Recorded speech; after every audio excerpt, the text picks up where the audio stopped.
হঠাৎ করে এই মানবাধিকার সংগঠনগুলো বা এই সংগঠনগুলো যারা এতদিন পর্যন্ত একেবারে ব্লাইন্ড চেক দিয়ে দিয়েছিল ডক্টর ইউনূসকে, তারা কেন শিফট করছে? ধন্যবাদ আপনাকে আপনার এই অনুষ্ঠানে আমাকে সংযুক্ত করার জন্য ওয়াশিংটন ডিসি থেকে। আমি শুরু করব দুইটি শব্দ দিয়ে। আমার সহ আলোচক যে কথাগুলো বললেন এর সাথে আমার একদমই কোনো দ্বিমত নেই, এবং বিশেষ করে সিভিকাস কমিটি ফর প্রোটেক্ট জার্নালিস্ট, এই আমি ওদের সাথে খুব ঘনিষ্ঠভাবে আমিও কাজ করি, এই কমিটি টু প্রোটেক্ট জার্নালিস্ট। উনি এই যে সংগঠনগুলোর কথা বলছেন, আমাদের মনে হয় আমাদের দর্শক শ্রোতাদের জন্য এটা খুব ইম্পর্টেন্ট একটা কাজ হলো। কারণ আমি এখন যেটা বলবো এটা সেখানে লিঙ্ক করা যাবে। কিভাবে লিঙ্ক করা যায়? দেখুন, এটা আসলে যদি না আমরা ওই 12টা যে পয়েন্ট ওনারা তুলে ধরেছেন সেখান থেকে আমি একটা পয়েন্ট আপনাদেরকে বাংলায় পড়ে শোনাবো, কিন্তু তার আগে আমি বলতে চাই যে আসলে এটা মাছ দিয়ে শাক ঢাকার মতন অবস্থা। কারণ ইউনূসকে রক্ষা করার জন্য এই ফলো আপ, কারণ এই চিঠির প্রথমেই উল্লেখ করা হয়েছে যে আপনার সাথে যে মিটিং হয়েছিল ইন্টারন্যাশনাল গ্রুপগুলো, এটা কিন্তু আমার সহ আলোচক বলেছেন, যেটা খুব প্রণিধানযোগ্য, যেটা খুব ইম্পর্টেন্ট। অতএব এটা অনেকটা রবার্ট ক্লাইভের মতন নবাবকে বলছে এখন আপনার কি করতে হবে, এখন আপনার যে কাজগুলো করতে হবে সেই কাজগুলোর মধ্যে আর খুব ইম্পর্টেন্ট ওই পয়েন্টগুলোতে যাওয়ার আগে ওনারা বলছেন যে রোহিঙ্গা ইস্যুতে আপনি আমাদেরকে কথা দিয়েছিলেন, যে আমাদেরকে কথা না বলেছিলেন যে তাদের একমাত্র ব্যবস্থা হবে তাদেরকে তাদের নিজ দেশে ফেরত পাঠানো, কিন্তু এটা সম্ভব নয়। এটা হলো সারমর্ম। তার অর্থ হলো আকার ইঙ্গিতে আবার বলছে যে রোহিঙ্গা সম্বন্ধে আপনাদের বাংলাদেশের বা আপনাদের কোনো যদি ধারণা থাকে তাদেরকে ওই দেশে ফেরত পাঠানো, ওইটা ভুলে যান, আমরা যেই রেসিপি আপনাকে দিচ্ছি সেটাই ফলো করতে হবে। আলটিমেটলি সেই কথাগুলো বলার জন্য এই চিঠিটা তৈরি। এখানে আমি এই চিঠির অনেকগুলো অংশই পড়তে পারি, কিন্তু সময়ের অভাবে আমরা সেটা করব না। কিন্তু মৌলিক বিষয়টা হলো ইউনূসকে তার বন্ধুরা রক্ষা করার জন্য একটি চিঠি ওপেন করে দিলেন, এবং সেখানে ওই চিঠির সম্পূর্ণটাই উনার প্রশংসা করা হচ্ছে। উনাকে বলা হচ্ছে যে এদেরকে গ্রেফতার করো, এদেরকে বিচার করো, ওদের আর্মির সহযোগিতা নাও, কিন্তু পুলিশ হত্যার কথা বলা হয়নি। আবার 3000 পুলিশকে যে পুলিশ অফিসারদেরকে হত্যা করা হলো সেটার যে ইন্ডেমনিটি, এবং আরো একটা অনৈতিক এবং বিশ্বব্যাপী এটা অনৈতিক এই যে তথাকথিত জুলাই সনদ, যেটার কোনো ভিত্তি নেই, সেসব কিছু নিয়ে কিন্তু এখানে কোনো কথা নেই। যে আপনি আপনার কাজ হলো একটি গণতান্ত্রিক পরিবেশ ফিরিয়ে এনে সেখানে নির্বাচন দিয়ে দ্রুততম সময়ে নির্বাচিত সরকারের কাছে। এই চিঠিটার আমার কাছে মনে হচ্ছে যে ইউনূসকে তারা আজীবন এক ক্ষমতায় দেখতে চাচ্ছে বা পাচ্ছে, সেইটার জন্য বলতে গিয়ে এই ঢাকনাটা ঢাকলেন এখানে, যে আওয়ামী লীগের যে বাংলাদেশে সে আওয়ামী লীগ করুক আর না করুক, এই তার নাম দিয়ে যে আওয়ামী লীগদেরকে গ্রেফতার করা হচ্ছে, হত্যা করা হচ্ছে, জলে বিলে খালে বিলে বলবো আর কি, খালে বিলে সব জায়গায় মানুষের লাশ পাওয়া যাচ্ছে মাছের বদলে। এই বিষয়গুলোকে কভার করার জন্য ওনারা বলেছেন এই সংগঠনগুলো সন্ত্রাস বিরোধী আইনের আওতায় আওয়ামী লীগের কার্যক্রমের উপর আরোপিত ব্যাপক নিষেধাজ্ঞা অবিলম্বে প্রত্যাহার করতে হবে। এই আইন মত প্রকাশ, সমাবেশ, সংগঠনের স্বাধীনতাকে অযথা, শব্দটা বলা হচ্ছে অযথা সীমিত করা হচ্ছে। কিন্তু আমার কথা হলো যে সমাবেশ সংগঠনের স্বাধীনতাকে যথাযথভাবেও নিষিদ্ধ করা যায় না, কোনো উপায়ই নিষেধ। কারণ এটা মানুষের দেশ, মানুষ কথা বলার রাইট আছে, তার প্রতিবাদ করার রাইট আছে। রাজনীতি, আমি যখন দোকান খুলেছি নরসুন্দরের তখন তো আমার কাজটা হলো চুল কাটা, তাই না? তা আমার যদি চুল কাটা, এই রাজনীতি বাংলাদেশ আওয়ামী লীগ সহ যে কোনো রাজনৈতিক দল যখন রাজনৈতিক দল হিসাবে কাজ করে তখন তাদের কাজ হলো রাজনীতি করা, সেটা তো আপনি প্রতিহত করতে পারেন না। এই বিষয়টা তারা বলাতে যে কাজটা হয়েছে অনেকের কাছে এটা খুব আরেকটা মেটিকুলাসলি ডিজাইনের অংশ হিসাবে আমি দস্তগীর দেখছি। আর কারণটা হলো যে তারা বলতে চাচ্ছে, যেমন কিছুদিন আগে ওরা যে অনেকটাই যে একে অপরের সম্পূরক, সেটা হলো ডক্টর ইউনূসও কিছুদিন আগে বললো আওয়ামী লীগের কার্যক্রম যে কোনো সময় শুরু হয়ে যেতে পারে। এখন সেই আবার দেখা যাচ্ছে তার বন্ধুগণ, যেটা আমার সহালোচক খুব সুন্দর আমার জন্য সকলের জন্য সুবিধা করে দিচ্ছেন, যে এই সংগঠনগুলো আসলে কি, এই সংগঠনগুলোই তো তাকে প্রশংসার করছে সারা পৃথিবীতে। এবং তারা কিন্তু এখনো আরেকটা বিষয় আপনাদের সামনে আমি তুলে ধরি, সেই সময়ের যে ডিসইনফরমেশন ক্যাম্পেইন, সেই ক্যাম্পেইনটা আরো জোরালো ভাবে বলা হচ্ছে, প্রচার করা হচ্ছে ইয়াং স্টুডেন্টদের কাছে।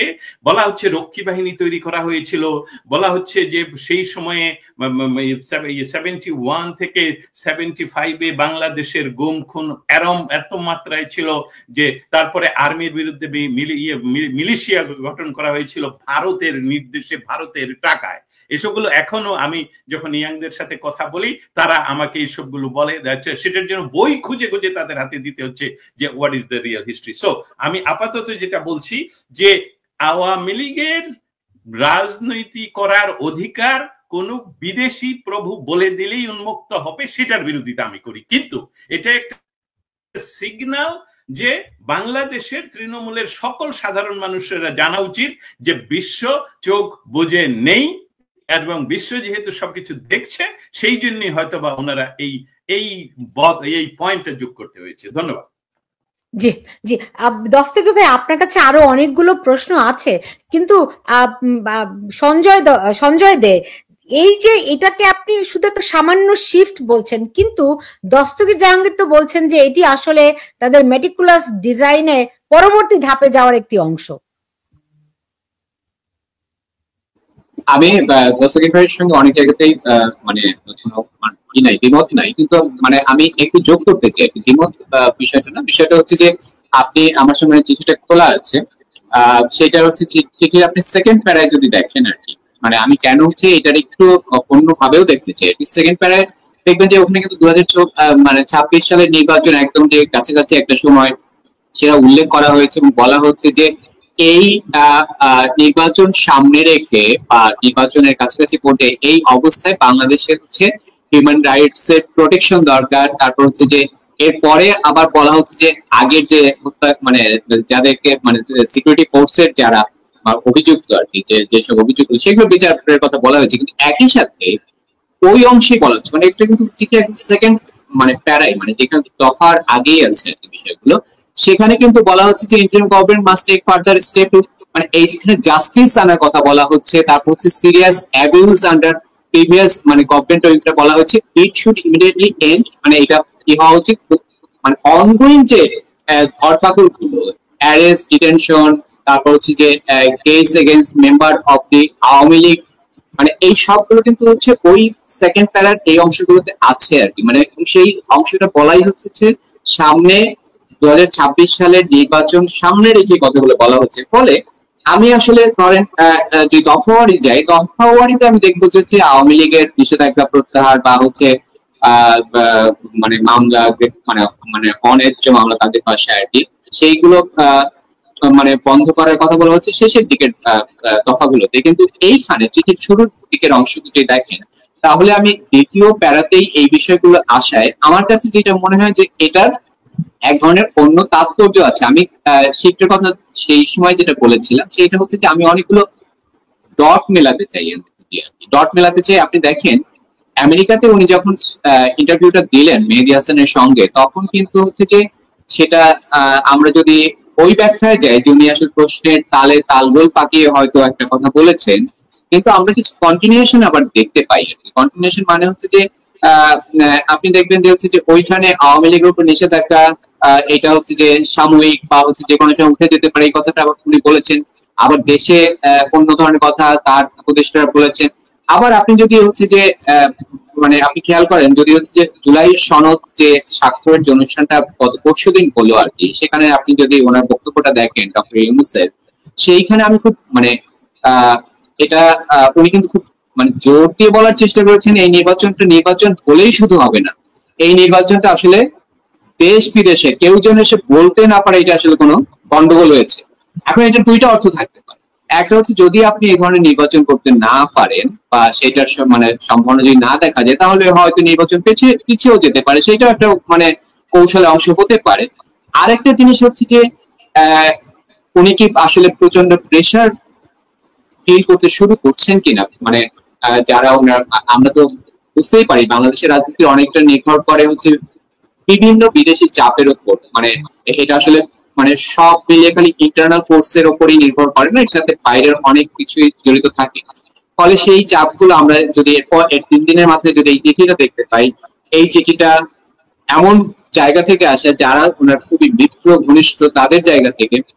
ফলে আমি আসলে এটাকে একদমই ধরেন হচ্ছে যে মানে নির্বাচন কেন্দ্রিক কোনো বিষয়ের মধ্যে নাই, মানে নির্বাচন কেন্দ্রিক এবং সেখানে আসলে পার্টিসিপেটরি নির্বাচনের ব্যাপারে কোনো ধরনের আসলে চাপ নাই, এটা আমি ঠিক মানে ওইভাবে দেখতে চাই না। আমি মনে করতে চাই যে হচ্ছে যে এর মধ্যে আসলে ইন্টারন্যাশনাল যে শিফটটা, যেটা আসলে হয়তো আমরা 8 মাস আগে দেখেছি বা 10 মাস আগে যে অবস্থানটা দেখেছি আন্তর্জাতিক সম্প্রদায়, সেইখানে আমরা হয়তো কোন ধরনের শিফট বা কোন ধরনের চেঞ্জ, কোন ধরনের রিয়েলাইজেশন, এগুলো হয়তো দেখতে মানে একটা পরিস্থিতি হয়তো তৈরি হয়েছে, যেটার রিফ্লেকশন গুলো বিভিন্ন ঘটনার মধ্যে আপনি দেখবেন যে সাম্প্রতিক সময়ে আমরা মানে পশ্চিমা ইউরোপীয় কয়েকটি দেশে কিন্তু খুব দৌড়ঝাঁপ করতে দেখছে, এবং সেইখানে যে বিভিন্ন খবরগুলো আসছে যে এইখানে হচ্ছে যে এক ধরনের সেইটা আওয়ামী লীগ, কেউ কেউ বলছে যে রিফর্ম আওয়ামী লীগকে নিয়ে নির্বাচন হবে, কিন্তু মানে বিষয়টা হচ্ছে আওয়ামী লীগকে রাখার আলোচনাগুলো কিন্তু আসছে, মানে সে রিফর্ম হোক বা মানে অন্য প্রক্রিয়া হোক, তার মানে হচ্ছে যে বিষয়টাকে যদি আপনি দেখাতেও চান সেই জায়গা থেকেও আসলে পার্টিসিপেটরি ইলেকশনের জন্য আপনাকে এই ধরনের একটা ফর্মুলায় যাওয়ার জন্য একটা প্রেশার হয়তো বিভিন্ন জায়গা থেকে তৈরি হচ্ছে, সেইটার মানে রিফ্লেকশন হিসেবে আমি এটা দেখতে চাই আর কি এখন পর্যন্ত। জি, দস্তগীর জাহাঙ্গীর, এমনিতে সবাই যে প্রশ্নটি, এখানেও আমার অনেক দর্শক প্রশ্ন করেছেন, এটি ফেব্রুয়ারিতে নির্বাচন কি হবে, আপনার কাছে কি মনে হচ্ছে? এটা আসলে আমরা যদি পীর না গিরি না করি তাহলে তো এটা বলা, কারণ ডক্টর ইউনূস এমন ভাবে বিষয়গুলো নিয়ে আসেন যে বিষয়গুলো আপনি দেখবেন বিকার লেস একজন মানুষ, মানে আপনার সাথে আমি কেউ দীর্ঘ সময় কথা বললে বা প্রতিদিন যারা আমাকে অনলাইনে ফলো করেন তারা নিশ্চয়ই বুঝতে পারেন আমাকে প্রেডিক্ট করার একটা ইঙ্গিত সেখানে থাকে, কিন্তু তিনি ওনাকে প্রেডিক্ট করা যায় না এই কারণে, কারণ নির্দ্বিধায়, আমি কিন্তু বলছি নিরপেক্ষভাবে বলছি যে উনি নির্দ্বিধায় মিথ্যা কথা বলেন এবং সমস্ত বিষয়গুলো এমন ভাবে বলেন যে এর কিছুই আসে যায় না। উনি বিদেশ ভ্রমণ করে বেড়াচ্ছেন এবং এই 26 তারিখে নির্বাচন, 2026 নির্বাচন হবে, সেটা তো হবে, কিন্তু এখন আমাদের বাংলাদেশ থেকে যেতে হবে, ওই ইতালিতে যেতে হবে, সেই জায়গায় বাংলাদেশের মানুষ 2 বছরের শিশু সহ যারা রেপ হচ্ছে তাদের সম্বন্ধে উনি কোনো কিছু বলছেন না বা বিকার লেস। অতএব নির্বাচন সম্বন্ধে উনি কিন্তু মিনিমাম কথা বলেন, আর ওনার যে ভাব নিয়ে উনি কথা বলেন, যেমন সেদিনও বললেন যে আমার সহ আলোচক যে কথাটা বললেন যে নির্বাচনটা এমন ভাবে করতে হবে যাতে পৃথিবীর কেউ প্রশ্ন তুলতে না পারে, কিন্তু সেইটা নিয়ে কিন্তু দীর্ঘ কোনো উপায় বা বাতলাচ্ছেন না উনি। আরে আমি ফিরে যাই ওই কথাটায়, যে একটা ইন্টারভিউ এর কথা বলা হচ্ছিল, যে উনি যে ইন্টারভিউ তাকে যখন জিজ্ঞেস করা হয় ডক্টর ইউনূসকে নির্বাচনের কথা, এবং সেই সাথে বলা হয় যে বাংলাদেশের বৃহত্তম এবং প্রাচীনতম একটি রাজনৈতিক দলকে নিষিদ্ধ করে আপনার নির্বাচন কিভাবে গণতান্ত্রিক হবে, তিনি প্রথমেই একদম যেভাবে উনি বলেন আর কি, না নিষিদ্ধ না, তো বললেন যে না নিষিদ্ধ, তারা তো কার্যক্রম পরিচালনা করতে পারছেন না, যে হ্যাঁ তাদের কার্যক্রম নিষিদ্ধ, তাই কার্যক্রম নিষিদ্ধ হলে তারা কি অফিস করতে পারছে? তো এইভাবে যেতে যেতে যখন নির্বাচন পর্যন্ত আসলো, বললো যে তাকে জিজ্ঞেস করা হলো যে তাদের যে একটা বিরাট সংখ্যক ভোটার সাপোর্টার রয়েছে, তাদেরকে যদি বাইরে রেখে নির্বাচন করুন তাহলে সেই নির্বাচন কি গণতান্ত্রিক হবে? বিশ্ব কি এটা অন্যভাবে দেখবে না? সে বললো না, তাদের উপায় আছে, সেখানে বহু রাজনৈতিক দল আছে, ভোটাররা চয়েস করে ভোট দিতে পারবে। এবং তিনি সেখানে, আমরা যদি আবারও দর্শক শ্রোতারা যদি আবারও ওই ভিডিও গিয়ে দেখেন, সেখানে উনি কিন্তু বলেছেন আওয়ামী লীগ নির্বাচনে অংশ নিতে পারবে না, আলটিমেটলি উনি বলেছেন এটা, ওইটার মধ্যে ছিল।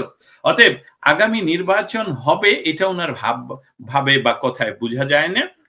ওনার কথায় সবসময় দেখা যাচ্ছে যে বাংলাদেশকে, যেমন বাংলাদেশের সমস্ত যে অর্জন গত সরকারের, উনি কিন্তু নির্দ্বিধায় ইতালির রোমে গিয়ে বলে আসলেন যে আমরা 18 কোটি মানুষের খাবার দিচ্ছি, আমরা এত লক্ষ রোহিঙ্গাকে খাবার দিচ্ছি, বাংলাদেশ খাদ্যে স্বয়ংসম্পূর্ণ, কিন্তু উনি গত 14 মাসে কি করলেন সেসব কথা বললেন। অতএব নির্বাচন আসলেই একটা মূলা ঝুলানো কিনা সেটা আমাদেরকে আরো কয়েকদিন, আমি আরো মাস বলছি না, কয়েকদিন অপেক্ষা করতে হবে। এই জন্যে যে ইতিমধ্যে আপনারা জানেন, আমরা বুঝতে পারছি যে নির্বাচনের নামে বা বিভিন্ন সংস্কারের কথা বলে উনি যেই কাজটুকু করছেন সেটা হলো বাংলাদেশের এই মুহূর্তে যে ফিল্ডে আছে এরকম সর্ববৃহৎ রাজনৈতিক দলকে খাঁচায় বন্দি করার একটা প্রচেষ্টা। এটা আমার কাছে লক্ষ্য হচ্ছে। কারণ দেখছেন এখানে দেখুন দর্শকরা কিন্তু আমার তো ধারণা আমার চেয়ে অনেক স্মার্ট আমাদের দর্শকরা। এখানে একজন মন্তব্য করেছেন যে 6টি আন্তর্জাতিক সংগঠনের চিঠি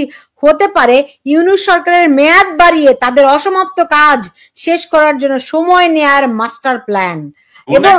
ওনাকে নিয়ে আসুন এখানে, উনি আমাদের আর আলোচনার প্রয়োজন নেই। এক্স্যাক্টলি আমরা যে বিভিন্ন ভাবে বলছি সেটাই উনি বলে দিয়েছেন। এটা আমার সংশয়।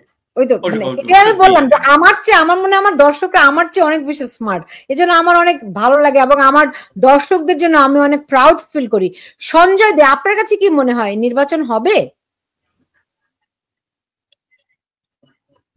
নির্বাচন কোনদিন তো হবেই আর কি। মানে আপনি মানে বাংলাদেশে যখন মানে বাংলাদেশে আসলে সবকিছু এখন এই মানে কোনো একদিন কোনো কিছু হবে এইভাবেই তো চলছে আর কি। ফলে সেইভাবে আসলে নির্বাচন নিশ্চয়ই হবে। সেটা ফেব্রুয়ারিতে হলে সেটা 2026-এর ফেব্রুয়ারি না 27-এর ফেব্রুয়ারি না 28-এর ফেব্রুয়ারি সেগুলো তো আমরা জানি না। কারণ হচ্ছে যে প্রধান উপদেষ্টা তো বা আমাদের জীবদ্দশায় হবে কিনা সেটা নিয়েও আমাদের কনফিউশনে পড়তে হবে। কারণ প্রধান উপদেষ্টা বলেছেন কেউ কেউ ওনাকে 50 বছর পর্যন্ত চান। হ্যাঁ, তো 50 বছর হয়তো উনি মানে বাঁচতে পারবেন কোনোভাবে, কিন্তু আমরা তো 50 বছর বাঁচার কোনো সুযোগ নাই। ফলে উনি যদি ওই দাবিটা মেনে নেন কোনোভাবে, হচ্ছে যে মানে জনগণের চাহিদা যদি মেনে নেন যে 50 বছরই থাকবেন আর কি, তাদের কথা যদি ফেলতে না পারেন, তাহলে তো আমাদের জীবদ্দশায় আমরা নির্বাচন পাবো না। এর বাইরে আরো কয়েকটা অপশন বলেছেন যে এটা ধরেন হচ্ছে যে 10 বছর হতে পারে, 5 বছর হতে পারে, 25 বছর হতে পারে। মানে এটা অনেকেই বলছেন, তাকে থাকার জন্য বলছেন। তো এই লোকজনের কথা যদি উনি মেনে নেন, উনি যেহেতু হচ্ছে যে আসলে অনেকের কথাই ফেলতে পারেননি এর আগে, তো সেই জায়গা থেকে যদি মেনে নেন তাহলে কমপক্ষে উনি 5 বছরের একটা হিসাব দিয়েছেন।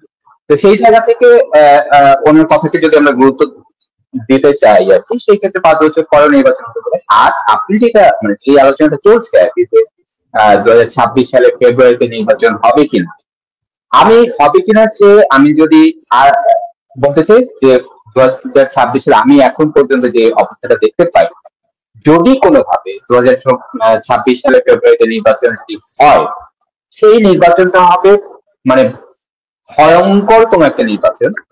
এবং আসলে ওই নির্বাচন মানে ভোট গ্রহণের আগে এটা বন্ধ হওয়া ছাড়া কোনো উপায় থাকবে না, এবং আলটিমেটলি উনি আসলে কমপক্ষে 5 বছর 10 বছর থাকতে পারবেন না। মানে এত সহিংসতা, এত বিশৃঙ্খলাপূর্ণ একটা নির্বাচন, মানে উনি যদি সত্যি যদি আসলে ব্যবহৃত হয় তাহলে সেই ধরনের একটা অবস্থা তৈরি হবে। আজকে আপনি দেখেন মির্জা ফখরুল ইসলাম আলমগীরের কথায় কিন্তু বিষয়টা ওই রকমই আসছে, প্রচন্ড ফ্রাস্ট্রেটেড উনি যে আমাদের মানে ওনাদের নিজেদের দলগুলোর মধ্যে উনি প্রধান উপদেষ্টা যতই আশ্বস্ত করুক, তুমি যতই বলুন ফেব্রুয়ারিতে নির্বাচন, কিন্তু সবার ভিতরে একটা সংশয় যে কাজ করছে এটা আমরা বুঝতে পারছি। আমি পরের প্রশ্নে যাওয়ার আগে এখানে একজন মন্তব্য করেছেন যে সুলতানা রহমান কিসের সাংবাদিক, উনি আওয়ামী লীগের দালাল। ওনাকে আমি অনেক ধন্যবাদ। আমি একটু বলতে চাই, এই প্রশ্নটির উত্তরটা হলো যে বাংলাদেশের রাজনৈতিক যে শক্তি, সেই শক্তি যদি 71-কে মেনে নেয়, জয় বাংলা বঙ্গবন্ধুকে মেনে নেয়, তার দালাল হতে আমাদের কোনো অসুবিধা নেই, অন্ততপক্ষে আমার না। আমি খুব প্রাউড যে আমি এই সময়ে আওয়ামী লীগের দালাল হতে পেরেছি। তবে যে আমাকে আওয়ামী লীগের দালাল বলে আমি বুঝে নেই যে ও আসলে রাজাকার জামাতিদের দালাল, এতে আমার বিন্দু মাত্র কোনো সন্দেহ থাকে না। তারাই স্লোগান দিয়েছিল তুমি কে আমি কে। জি, এখন দস্তগীর জাহাঙ্গীর, আমরা শুনতে পাচ্ছি যে আমাদের দক্ষিণ এশিয়ায় অঞ্চলে মানে ভারতের সঙ্গে আমেরিকার সম্পর্কের একটা নতুন মোড় নিচ্ছে। আমরা দেখেছি প্রেসিডেন্ট ট্রাম্প এবং নরেন্দ্র মোদীর সঙ্গে বেশ কিছু টুইটার চালাচালির বেশ কিছু জিনিসও আমরা দেখেছি। আসলে তাদের সম্পর্কে কোনো পরিবর্তন আসছে নাকি? আমি এই বিষয়টার উত্তর প্রশ্নের ভিতরেই রয়ে গেছে। আমি বলি যেটা আমাদের বা আমেরিকার সবচেয়ে জনপ্রিয় প্রেসিডেন্ট ডোনাল্ড ট্রাম্প কিন্তু অনেকটাই এটা দ্বিতীয় টার্মেও দেখা যাচ্ছে ওনার যে রাষ্ট্র পরিচালনার যে স্টাইল সেটা হলো অনেকটাই রোলার কোস্টার সপ্তাহে যে তিনি চায়নার সাথে বললেন যে 100% ইয়ে করবেন, তাতে করে কিন্তু নিউ ইয়র্ক স্টক হলো, ক্রাশ করলো। এই বিষয়গুলো আমরা আজকের আলোচনায় না এনে শুধু বলি যে এই সম্পর্কগুলো এরকম ঠুনকো নয় যে একদিনে একটি কথাই একটি চেঞ্জ হয়ে যেতে পারে। কারণ বিশ্ব বা পরিস্থিতিতে ইন্দো প্যাসিফিক জোনে আমেরিকা যেই অবস্থানটুকু যায় চায়নার বিরুদ্ধে, সেখানে ভারতকে বাদ দিয়ে বা ভারতের সাথে সম্পর্ক শীতল করে সেটা সম্ভব নয়, যার জন্য তারা এখনো কোয়াডের মিটিং এও তারা উপস্থিত থাকে। এবং গত 2 মাস আগে এখানে হোয়াইট হাউসে যখন কোয়াডের মিটিং হচ্ছিল, সেখানে ভারতের পররাষ্ট্রমন্ত্রী একদম সরাসরি কোয়াডের অন্য 3 জন পররাষ্ট্রমন্ত্রীর দিকে উদ্দেশ্য করে বলেছেন যে আমাদের ন্যাশনাল সিকিউরিটির প্রশ্নে পৃথিবীর যে কোনো জায়গায় আমরা হস্তক্ষেপ করতে বা আমরা অ্যাকশন করতে আমাদের যে অধিকার সেটা প্রয়োগ করব, এবং আমি আশা করি কোয়াডের বাকি মেম্বাররা আমার সাথে একমত হবেন।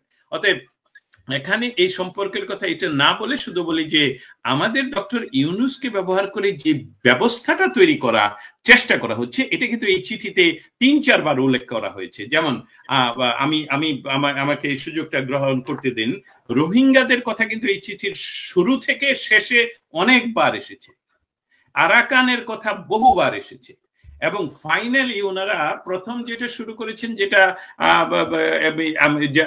আমার সহালোচক পরে শুনেছেন 2016 সালের ইলেকশনের কথা, সেখানে একবার আওয়ামী লীগের নাম এসেছে সর্বশেষ। আবার গিয়ে 10তম বা 9তম সেখানে গিয়ে বলা হচ্ছে আবার আওয়ামী লীগের কথা। 2 বার আওয়ামী লীগের কথা বলেছেন, কিন্তু রোহিঙ্গা এবং আরাকান এই বিষয়গুলো ছিল এটার মৌলিক। আমি যদি এটাকে বলেন সামারাইজ করতে, কি দেখা যাচ্ছে এখানে, আসলে এখানে দেখা যাচ্ছে যে করিডোরের কথা চিন্তা করা হচ্ছে।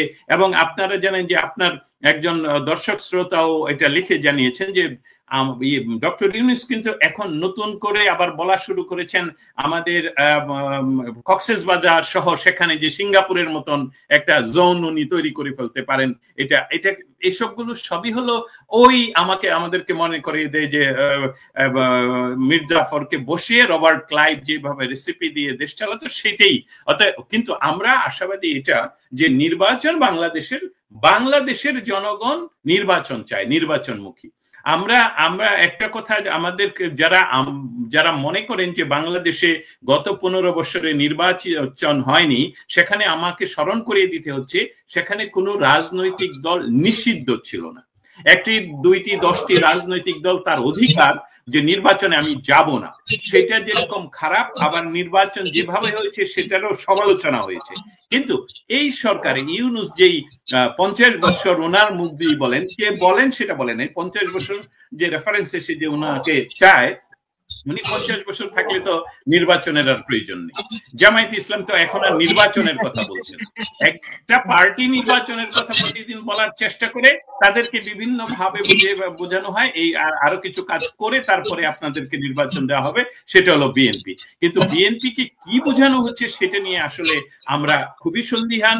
যে বিএনপি এই সনদে সাইন করেছে যেখানে 71-এর স্বাধীনতার ঘোষণার উল্লেখ নেই, অতএব এখন বিএনপি কিভাবে বলবে যে স্বাধীনতার একজন ঘোষক জিয়াউর রহমান ছিলেন, সেটাও তো প্রশ্ন দাঁড়ায়। অতএব আমি এটা সংক্ষেপে শেষ করতে চাই এইভাবে যে নির্বাচনমুখী জনগণ আজকে বহুদিন ধরেই, হ্যাঁ, আমরা নেপালে দেখেছি যে ইন্টারিম গভর্নমেন্ট আসার সাথে সাথে নির্বাচনের তারিখ ঘোষণা করা হয়েছে, কিন্তু এই চিঠির মাধ্যমে নির্বাচনের জন্য তাগিদ দেওয়া হচ্ছে, জোর করা হচ্ছে, ইন্টারন্যাশনালি প্রেসার দেওয়া হচ্ছে।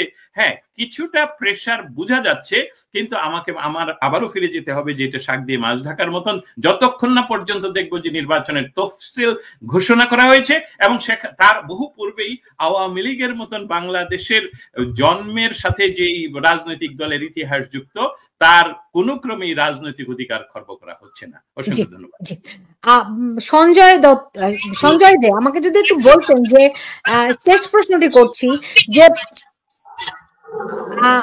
কি বলে এটাকে, আপনার ইন্দো প্যাসিফিক অঞ্চলে আমেরিকা তার নীতিতে কোনো পরিবর্তন আনছে কিনা, ফরেন পলিসিতে কোনো রকম পরিবর্তন দেখছেন কিনা? মানে ধরেন একদিকে ভারত, আফগানিস্তান, পাকিস্তান, চায়না সব মিলিয়ে ওখানে যে ধরনের তৎপরতা বর্তমানে দেখছি, হিসাব নিকাশটা আগের চেয়ে বদলে গেছে কিনা? এটা একটু মানে বলা মুশকিল, মানে মুশকিল এই জন্য যে আপনি দেখবেন যে মানে দক্ষিণ এশিয়ার যে অঞ্চল, সেই অঞ্চলে অতি সম্প্রতি আর কি, মানে আমরা যদি দেখি অতি সম্প্রতি মানে বাইডেন প্রশাসনের যে চিহ্ন বা মানে তার যে ইনস্ট্রুমেন্ট, সেইটার আসলে অবসান ঘটতে যাচ্ছে এতদিন পরে এসে। মানে যদিও ট্রাম্প অনেক আগেই ক্ষমতায় বসেছেন এই বছরের শুরুর দিকে আর কি, কিন্তু ওনার যেমন পল কাপুরের নিয়োগ হলো, মানে নিয়োগ চূড়ান্ত হলো এই অতি সম্প্রতি। তারপর ভারতের মানে রাষ্ট্রদূত নিয়োগ পেলেন, বাংলাদেশের জন্য একজন রাষ্ট্রদূত মনোনয়ন দেওয়া হয়েছে, যার নিয়োগটা এখনো চূড়ান্ত হয়নি আর কি, হয়ে যাবে হয়তো খুব তাড়াতাড়ি।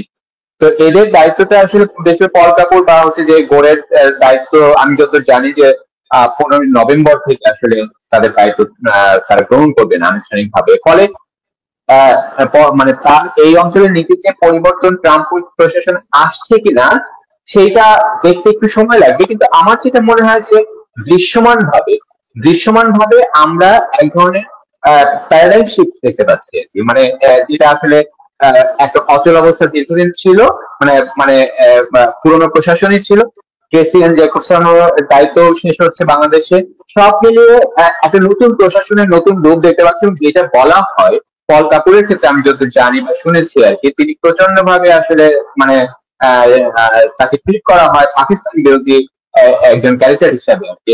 তিনি প্রচন্ড পাকিস্তান বিরোধী অবস্থান, এখন ব্যক্তিগত ভাবে একজন অবস্থান, সেটা রাষ্ট্রীয় পর্যায়ে যখন দায়িত্বটা আসলে নেন তখন সেটা আসলে কতটা রিফ্লেকশন ঘটবে বা ঘটবে না, সেটা দেখতে আমাদের আসলে কিছুটা সময় নিতে হবে। তবে আমার যেটা মনে হয় যে ভারতের সঙ্গে যে টানাপোড়েনটা বা হচ্ছে যে শক্তির লড়াইটা চলছিল আর কি আমেরিকার, সেই জায়গায় সম্ভবত আসলে ট্রাম্প যেইভাবে ভেবেছিলেন যে ভারতকে সহজেই বা হুমকি দিয়েই হচ্ছে নমনীয় করে ফেলা যাবে, সেইটা সম্ভবত আসলে ঘটে নাই। না ঘটার কারণে হয়তো এক ধরনের নতুন কৌশল, আমি আসলে মানে নীতি চেঞ্জ করবো না, আমি বলবো যে নতুন এক ধরনের কৌশল হয়তো আমরা দেখতে পারি, যেটা মানে এর আগের 2-3 মাস ধরে যেটা আমরা প্রত্যক্ষ করেছি তার চেয়ে একটু ডিফারেন্ট হতে পারে। তবে আমার মনে হয় যে সেটা হচ্ছে যে আমরা যে এই আলোচনাটার মধ্যে আসলে সবসময় এই আলোচনাগুলো করি হচ্ছে বাংলাদেশকে মাথায় রেখে, সেই জায়গায় আমার যেটা মনে হয় যে এই ধরনের বহিঃশক্তির যে টানাটানি বা রশি টানাটানি, সেটার চেয়ে হলো বাংলাদেশের অভ্যন্তরীণ রাজনীতিতে যেসব দলগুলো আছে সেই সব দলগুলো আসলে কতটা তাদের শক্তি, মাঠের শক্তি ধরে রাখতে পারছে বা বিভিন্ন জায়গায় তার শক্তির জায়গাগুলো সে কতটা নিয়ন্ত্রণে রাখতে পারছে, সেইটার উপরই মূলত আসলে বেসটা নির্ধারণ হয় আর কি।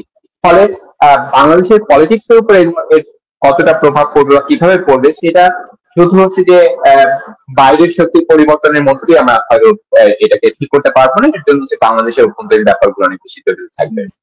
বুঝতে পেরেছি। দস্তগীর জাহাঙ্গীর, আপনি কি ফরেন পলিসিতে কোনো পরিবর্তন দেখছেন কিনা? ধরেন পল কাপুরের নিয়োগ, সার্জেই গোরের নিয়োগ, এর আগে তুলসী গাবার্ডের কথা শুনেছি, সবকিছু মিলিয়ে তারা খুব দ্রুত হয়তো কার্যক্রম শুরু করছে, কোনো পরিবর্তন আসবে কিনা? দস্তগীর ভাই, শুনতে পাই না আপনার কথা, আনমিউট করেন। আমার কথা এখন শোনা যাবে? আমি হ্যাঁ বলুন। বিশেষ করে যে ঘটনা যে প্রশ্নটা করলেন, এটা নিয়ে আমার মূলত কাজ। ইন্দো প্যাসিফিক জোনে আমেরিকার পলিসি, পলিটিক্স এন্ড ডিপ্লোমেসি আমার খুব সহজ হয় আমি যদি একটা ফান্ডামেন্টাল লাইন তৈরি করি। লাইনটা হলো যে ব্যক্তিগত পছন্দ অপছন্দ ঈর্ষায় আমেরিকা কোনো ধরনের রাষ্ট্রীয় পলিসি পরিবর্তন হয় না। রাষ্ট্রীয় পলিসি 5 বছরের জন্য পরিবর্তন হয় না, 10 বছরের জন্য হয় না, 20 বছরের জন্য হয় না। কারণ তারা মিনিমাম যে প্রজেকশন করে সেটা হলো 30 ইয়ার্স পরে আমরা কি দেখতে চাই। যে আমরা বুঝি, কিন্তু আমি একটা উদাহরণ দিই যে আমরা কিন্তু সবসময় দেখতে যেসবগুলো আমরা দেখতে পাই সবগুলো কিন্তু এখনকার জিনিস একটাও দেখতে পাই না। আমরা প্রাচীন জিনিস দেখি, যেমন সূর্য প্রায় 9 মিনিট পুরাতন দেখি। আর আমেরিকা দেখে আগামী 30 বছর সামনে তাদের ওই অঞ্চলে তাদের প্রভাব। কিন্তু একজন সরকার প্রধান বা রাষ্ট্রপ্রধান বা রাষ্ট্রপতি যখন নির্বাচিত হয়ে ক্ষমতাতে আসেন, তাকে সমস্ত ইনফরমেশন পৃথিবীর জোন অনুসারে আমেরিকার এই মুহূর্তের অবস্থানটা তারা 30 বছরে কোথায় দেখতে পাচ্ছে, তার জন্য কি কাজ হচ্ছে, সেই ব্রিফিং কিন্তু প্রথম দিনই হয় না, এটার জন্য 2-3 মাস সময় লাগে। সেই 3 মাস সময়ের ভ্যাকুয়ামে কিন্তু আমেরিকার সবচেয়ে জনপ্রিয় প্রেসিডেন্ট ডোনাল্ড ট্রাম্প কিন্তু বলে ফেলেছিলেন যে $29 মিলিয়ন দুইজনের নামে গেল। এবং আমি যখন সেই দুইজনের নাম প্রকাশ্যে এসে বসলাম, একজন তো আমাকে হুমকি দিল যে তোমাকে কে টাকা দেয় তোমার সাংবাদিকতায় আমরা খুঁজে বের করবো। এই হলো অবস্থা। অতএব এখানকার বিষয়টা হলো যে বাংলাদেশের সরকার যারা এসেছেন বঙ্গবন্ধু থেকে গত 5ই অগাস্ট পর্যন্ত 24-এর, কোন সরকারের কাছ থেকে আমেরিকা এত ভাবে যে কি চাই বলার আগে সব তোমরা বলো আমি কোন জায়গাটায় খুঁটি কাটবো, যেসবগুলো তোমার কোথায়। অতএব সেখানে কোনো পরিবর্তনের কোনো সম্ভাবনাই আমি অন্তত পক্ষে দেখছি না। কিন্তু একটা বিষয়, সেটা হলো যে স্ট্রং ইন্ডিয়া, যখন স্ট্রং ইন্ডিয়া, তখন সেখানে তাদের সমস্ত কিছু নিরবিচ্ছিন্ন ভাবে তারা সফল করতে পারে না। যার জন্য যার রাগান্বিত কথাবার্তা আমরা 2024-এর 8ই অগাস্ট থেকে শুনে আসছি, সেটা হলো ডক্টর ইউনূস। না, উনি শপথ নেওয়ার আগেই উনি ইন্ডিয়ান গণমাধ্যমকে বললেন যে 7 সিস্টার, ওয়েস্ট বেঙ্গল, এমনকি আরাকানে বা বার্মাতে অশান্তি বিরাজ করবে তুমি ভারত যদি বাংলাদেশের বিষয়ে নাক গলায়। এটা চরম, আমি বলবো আন্তর্জাতিক পরিভাষায় মানে ডিপ্লোম্যাটিক ভাষায় এটা চরম উস্কানি। এবং নট অনলি উস্কানি, এটা ইতিমধ্যে আগ্রাসন। বিষয়টা হলো আগ্রাসন আপনাকে শুধু আর্মি দিয়ে অ্যাটাক করলেই হবে না, দিস ইজ এন আগ্রাসন। যদি টেরিটোরিয়াল ইন্টিগ্রিটি সম্বন্ধে অন্য দেশের কোনো একজন রাষ্ট্র প্রধান বা এক্সিকিউটিভ প্রধান এই ধরনের হুমকি দেয়, যেটা জাতিসংঘের সনদের আমার মনে হয় 50 অথবা 51তম বিষয়, এটা ভারত সংরক্ষণ করে যে এটা আমাদের বিরুদ্ধে অ্যাগ্রেশন। কিন্তু ডক্টর ইউনূসের রাগ বেশি উঠে কেন? বেশি উঠে, আরে বেটা আমি এখানে নিয়ে কাজ করব অমুকের জন্য, আমার প্রভুর জন্য, তুমি আমাকে ঝামেলা করো কেন? হ্যাঁ, ভারত এটাকে বাধা দেয় কেন?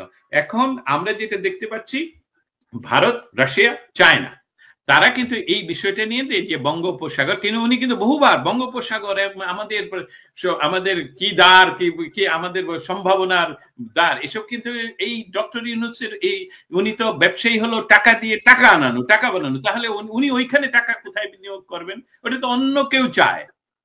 অতএব সেই চাওয়াটাই তো ওনার চাওয়া, এবং সেইটা নিশ্চয়ই আমরা দৃশ্যমান, মানে আমরা সরাসরি হয়তো আপনার এখানে বলতে পারছি না, কিন্তু আমরা দেখতে পাচ্ছি সেই ইন্দো প্যাসিফিক জোনে প্লেয়ার গুলো কি কঠিন ভাবে বাধা দিচ্ছে, এবং সেটা তার অস্বস্তি। এবং সেই জন্য নির্বাচন হোক আর না হোক, এমনকি ভারত যদি বলে যে তুমি থাকো, তুমি কোনো ঝামেলা করো না, তার চরিত্র এমনও হতে পারে যে ওকে ঠিক আছে, ভারতের সাথেই আছি, তাও তো আমি ক্ষমতায় আছি।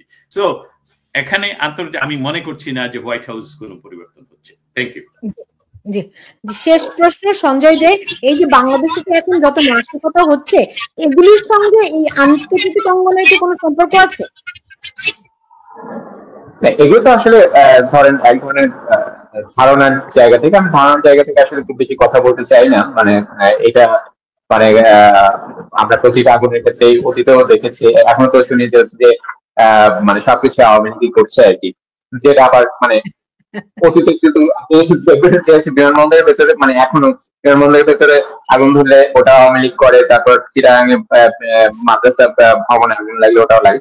মানে আমি ওই আলোচনায় যেতে চাই না, আমি জাস্ট এখানে একটু যোগ করতে চাই যে উনি যেটা বলেছেন যে আমেরিকার পলিসি হচ্ছে 30 বছর পরে কি হবে বা 20 বছর পরে কি হবে সেই অনুযায়ী তারা আগায়, সেটা একদিক থেকে ঠিকই আছে, মানে একদিক থেকে না, আসলে এইটাই ঠিক তাদের পলিসি গুলো এরকম দীর্ঘমেয়াদে তৈরি হয়, কিন্তু আবার একই সঙ্গে আমাদের মনে রাখতে হবে যে আমেরিকা কিন্তু আসলে অজেয় কোনো শক্তি না। মানে আমরা যেভাবে আসলে সবসময় তাকে মানে সামনে তুলে ধরতে চাই, তা হচ্ছে যে ভাবি মানে আমেরিকা তো বাংলাদেশকে চায় নাই। 71 সালে তো আমেরিকার বিরুদ্ধে গিয়েই বাংলাদেশ হয়েছিল আর কি, বা ভিয়েতনামের ওয়ার যদি আপনি বলেন, সেটা তো তার পলিসির বাইরেই গিয়ে আসলে মানে ওই ঘটনাটা ঘটেছিল। কাজে আমেরিকাকে আসলে আমেরিকা অবশ্যই অনেক ক্ষমতাধর, অনেক কিছু সে নিয়ন্ত্রণ করে, অনেক দেশকে সে নিয়ন্ত্রণ করে। আবার আমেরিকা অনেক ক্ষেত্রে আসলে পরাস্ত হয়েছে অভ্যন্তরীণ জাতীয়তাবাদী শক্তির কাছে। আমাদের একটা বড় জায়গা হচ্ছে এই বাংলাদেশের ক্ষেত্রে আর কি, সেটা আসলে আওয়ামী লীগ বিএনপি যে কোনো জায়গা থেকে হোক না কেন, আমি বলতে চাচ্ছি বাংলাদেশের মানুষের মধ্যে কিন্তু শেষ পর্যন্ত কি আপনি দেখবেন যে বাংলাদেশ কেন্দ্রিক এক ধরনের ভালোবাসা, তার দেশটাকে রক্ষা করার চিন্তা, সেটা বিএনপি আওয়ামী লীগ নির্বিশেষে আমি যদি বলি, সেই ধরনের একটা মানুষ এই যে মানে বিভিন্ন বন্দর দিয়ে দেওয়ার কথা হচ্ছে, মানে আজকে শুনলাম যে কক্সবাজার রেল স্টেশন দিয়ে দেওয়া, আপনি দেখবেন যে এটা শুধু কিন্তু আওয়ামী লীগ যারা করছে বা আওয়ামী লীগ যারা সমর্থন করে তারা যে এটা ব্যতীত হচ্ছে তা কিন্তু না। আমি মানে অনেক মানুষকে দেখছি যারা হচ্ছে হয়তো রাজনীতির বাইরে, তারাও এই বিষয়গুলোকে মানতে পারছেন। ফলে এই যে জাতীয়তাবাদী যে একটা অবস্থান, মানে নিজের দেশকে আসলে বিক্রি করে না দেওয়ার, অন্যের কাছে তুলে না দেওয়ার যে সেই জায়গা থেকে আমার মনে হয় যে বাংলাদেশ আসলে শেষ পর্যন্ত তার জায়গাতেই মানে তার কোনো কিছু আসলে মানে একদম ভাবে আন্তর্জাতিক নিয়ন্ত্রণের মধ্যে চলে যাবে, সেটা হয়তো সে করতে দেবে না। বুঝতে পেরেছি। সঞ্জয় দে এবং দস্তগীর জাহাঙ্গীর, আপনাদের দুজনকে অনেক ধন্যবাদ জানাচ্ছি।